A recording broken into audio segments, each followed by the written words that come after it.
a high-quality knowledge podcast for hitchhikers traveling the galaxy. This is Lab 42.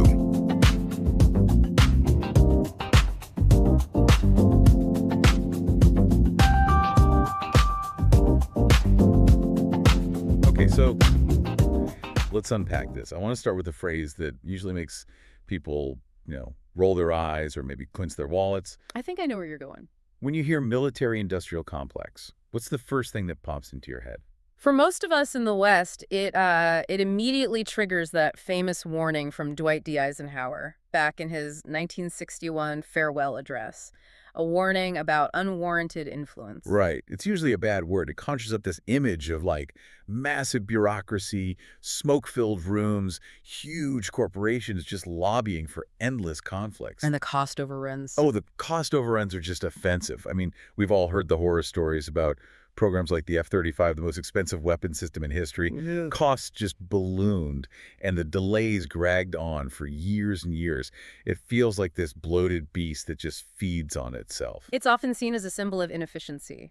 The criticism is that the complex creates these massive transaction costs because the government, the military, and industry, they're all constantly wrestling with each other. It's supposed to be checks and balances. Sure, but it often just ends up as a system of gridlock. But today, we're looking at a source stack that describes something completely different. It's a model that has emerged from South Korea, and the sources, they don't call it a complex. No. They call it a community of destiny, which I have to say sounds a little dramatic. It is dramatic, but for a really good reason. What's fascinating here is that the South Korean model, people often call it K-defense, it wasn't initially built for profit or global dominance. It was built for survival. You have to remember the context. A 70-year ceasefire, a neighbor with 1 million troops, and this constant existential threat that if your defense systems fail, your country doesn't just lose a skirmish. It ceases to exist. Exactly. So the argument is that instead of this bloated bureaucracy, this pressure cooker environment, created what our sources call an iron symphony. I like that metaphor. The idea being that the government, the military, and the industry aren't fighting each other. They're playing in an orchestra. But is that just, a nice PR slogan, or is there actual mechanics behind it? Oh, the mechanics are very real. In a symphony, you can't have the brass section fighting with the strings. Everyone has a distinct role, but they're all playing from the same sheet music. And if they don't? The performance fails. And in South Korea's case, if the performance fails, the consequences are catastrophic. So the mission of this deep dive is to understand how this iron triangle actually works. Okay, let's test that metaphor then.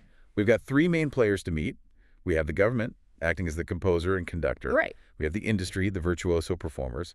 And then we have the military, the cold-hearted critic. And co-creator, don't forget that part. Co-creator, that's a crucial distinction we'll get to. It is. So let's start at the top. The maestros, the government. In this model, the government isn't just a check writer. They are, you said, writing the music. Our sources highlight 2 key agencies here, ADD and DAPA. Yes. Let's start with ADD, the Agency for Defense Development. This is the composer. And their story really begins in a moment of panic, back in 1970. Panic. Absolute panic. The Nixon Doctrine was in full swing. This was basically the U.S. telling its Asian allies, look, we'll help you, but you need to start handling your own ground defense. So there was a genuine fear in Seoul that U.S. troops might just pack up and leave. It was a huge wake-up call. Mom and Dad are leaving. Time to grow up. Right. The South Korean government realized they couldn't rely on borrowed security forever. They had to make their own. So ADD was created with a mission of national de-risking. Now, I found the comparison to the U.S. agency, DARPA, really helpful here. We usually think of DARPA as, the mad scientists who invent the internet or GPS. Sci-fi stuff. Exactly. Crazy disruptive things that might change the world in 20 years. Correct. DARPA seeks disruptive innovation. ADD, however, is what the sources call application-oriented. They aren't trying to invent the next internet. They're trying to build systems that the military needs, like right now. Okay, but here's the critical part you mentioned. ADD acts as a national de-risking agent. Yes. That sounds a bit corporate. Can you break down what de-risking actually looks like? Think of it this way. Imagine you want to buy a house, but you have no credit history. The bank won't touch you. But if your parent co-signs the loan, Suddenly the risk is gone. exactly, you get the keys. ADD is the parent co-signing the loan for the technology. Okay, that makes sense. Take the KF-21 fighter jet program. To build a modern fighter, you need an ASA radar. This isn't just a radar, it's the eyes of the jet. It's like a supercomputer that has to fit in a tiny nose cone. And it's incredibly expensive and very likely to fail. So if you tell a private company, hey, spend billions trying to invent this, and maybe if it works, we'll buy it. Most companies will say no.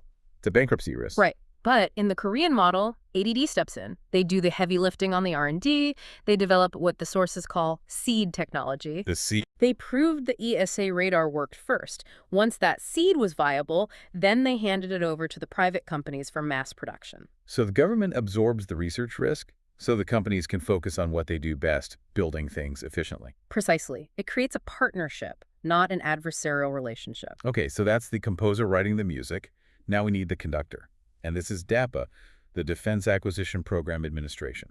Established in 2006. If ADD is about technology, DAPA is all about process. Before DAPA, you had the Army, Navy, and Air Force all buying things separately. It was noisy. It was noisy, there was rivalry, dissonance, total dissonance. massive dissonance. DAPA consolidated all of that into a one-stop shop. And this is where it gets really interesting for the global market. If you are a foreign buyer, dealing with DAPA just lowers your transaction costs so much. The sources had this incredible comparison. The tale of two deals. Poland versus Austria. It almost reads like a fable of efficiency versus bureaucracy. It's the perfect case study. Let's look at Austria first. So in 2002, they decided to buy the Eurofighter. But they weren't dealing with one country. No. They were dealing with a consortium of 4 nations, the UK, Germany, Italy, and Spain, plus all of their defense companies. So you're sitting in a room with representatives from 4 different governments? That sounds awful. Picture the scene. It's a committee meeting that lasts for 5 years. You have 4 countries arguing over who makes the wings, who makes the electronics. How the profits get split. And in that time, governments changed, budgets were cut, endless political squabbles. It took 5 years just to get the first jet delivered. 5 years. Wow. Okay, and then you have Poland. Poland in 2022 has a war on its border.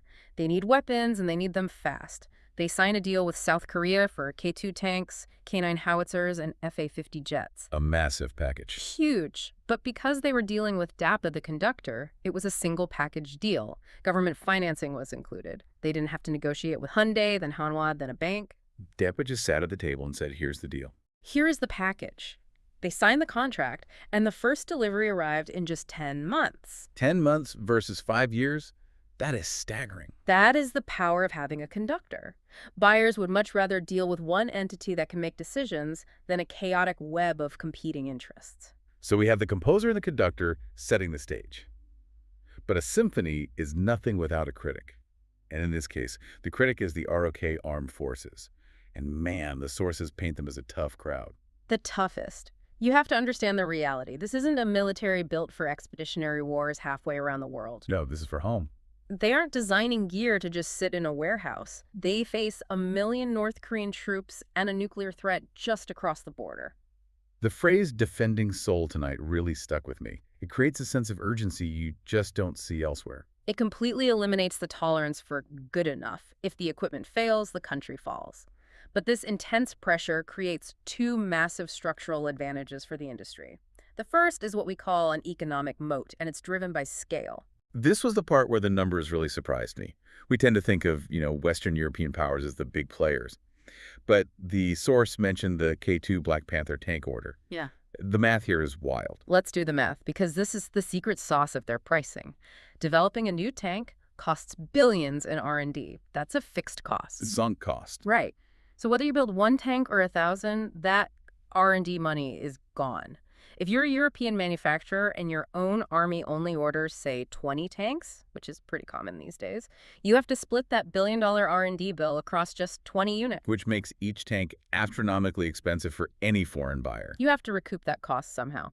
Now, Korea, the initial domestic order for the K2 tank, It was over 260 units. 260. To put that in perspective, that single order is larger than the total tank holdings of the British Army. The entire British Army. Wow. Because the Korean government buys so many, the R&D cost gets spread over hundreds of units. The factory lines are paid for, the R&D is amortized. So by the time they offer that tank to Poland or Norway, the startup costs are already covered by the Korean taxpayer. Exactly. It allows them to just undercut European competitors who are desperate to cover their overheads with every single sale. That's the economic side, but there's also the physical side.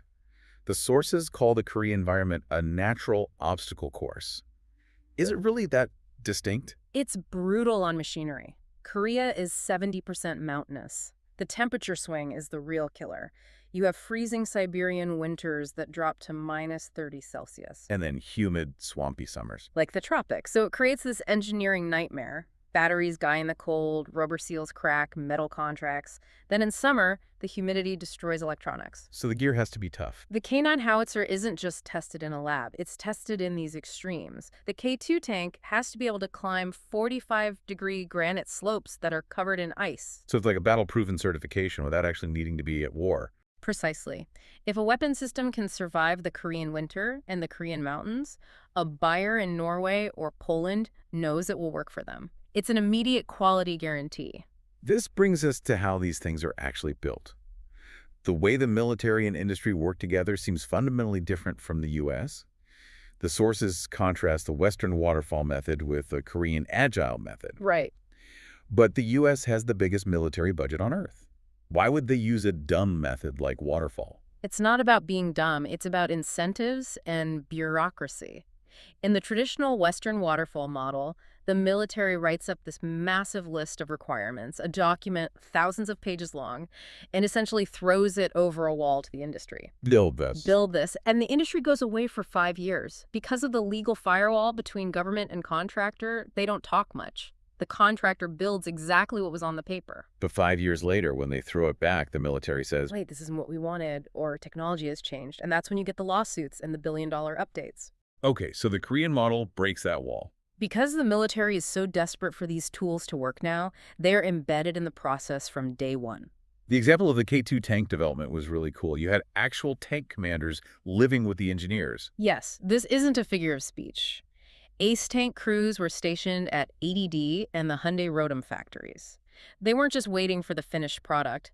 They were looking at blueprints and mock-ups. And what kind of things were they catching?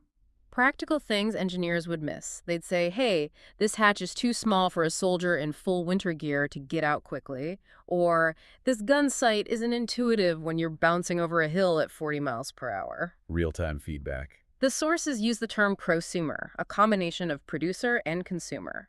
The military acts as a co-creator. They catch the problems before metal is even cut. It saves money, but more importantly, it saves time. And in the Korean context, time and survival. That leads us perfectly to the virtuosos, the industry itself. We're talking about companies like Hanwha, Hyundai Rotem, KAI. Now, usually when we talk about defense contractors, we think of slow-moving giants. But the vibe here is different. If the government provides the score and the military provides the critique, the industry provides the performance. And the defining characteristic of their performance is speed. The crisis management DNA. It's deeply embedded in Korean corporate culture. Look at the response to that Poland contract we talked about. When that deal was signed, it wasn't business as usual. The sources describe engineers literally sleeping on cots in the factories. Sleeping on cots, that feels a bit extreme. It is extreme. But for them, this is a national mission. They were keeping production lines running 24/7. They managed global supply chains to ensure zero delays. It's a level of urgency that's hard to replicate in a peacetime economy. And they aren't just copying American designs anymore, are they? I feel like for a long time, the perception was that Korea just built licensed versions of U.S. gear. That was true. They were fast followers. But they have shifted to being solution providers. And the best example of this is the Redback. The infantry fighting vehicle for Australia. Yes. Hanwha was competing for that massive contract. They didn't just take a Korean vehicle and paint it tan. They designed a brand new vehicle from scratch, specifically for the Australian requirements. And here's the kicker. They named it the Redback. Like the spider. Like the deadly Australian spider. I mean, think about the confidence in that. You are a Korean company, you go to Australia, you build a custom machine for them, and you name it after their own local wildlife to show them, we understand you, we built this for you. That is a power move. It worked. They won the contract. And that's a massive leap from being just a manufacturer to being a strategic partner. Which brings us back to that relationship aspect. In the U.S., it's often adversarial. Government versus contractor lawsuits. Right. But because the Korean government absorbs so much of that initial R&D risk through ADD, the companies can just focus on what they do best. Production efficiency, quality control, and speed. It's a partnership. The government says, we'll handle the scary science part. You handle the manufacturing miracles. It aligns the incentives. Perfectly. So what does this all mean? We've looked at the government as the composer, the military as the critic, and the industry as the virtuoso. And when you put it all together, you get the Iron Symphony. It's a triple concerto. You have the government providing vision and risk management. The industry providing speed and production tech. And the military providing scale and real-world validation. And the results are undeniable. The masterpieces, as the sources call them. We're seeing it across all domains. On land, the K-2 Black Panther, which is arguably one of the best tanks in the world. At sea, the Dosan Tongho submarine. Which is a huge achievement. Huge! It can fire ballistic missiles, something very few non-nuclear subs can do. And in the air, the KF-21 Borame, which is coming online now. It's impressive. But I want to end on a thought that the source material hints at. This system wasn't built to sell weapons. It was built to survive. That's the key. It's a survival mechanism that has been turned into an economic engine. And that raises a really provocative question for you, the listener. We are living in a world of increasing instability. Security threats are rising everywhere. Right. The peace dividend is over. Exactly. The Western model of defense procurement, the one we're used to, it's slow, it's deliberative, and it's often bogged down in politics and bureaucracy. The Korean model is fast, integrated, and battle-focused. So the question is, as the world gets more dangerous, will the West be able to adapt and speed up? Or will this Iron Symphony, this fast, integrated model, become the new global standard for how nations defend themselves? That's something to think about. Can the old guard learn a new tune before the music stops? We'll leave you with that. Thanks for diving in with us. A pleasure, as always.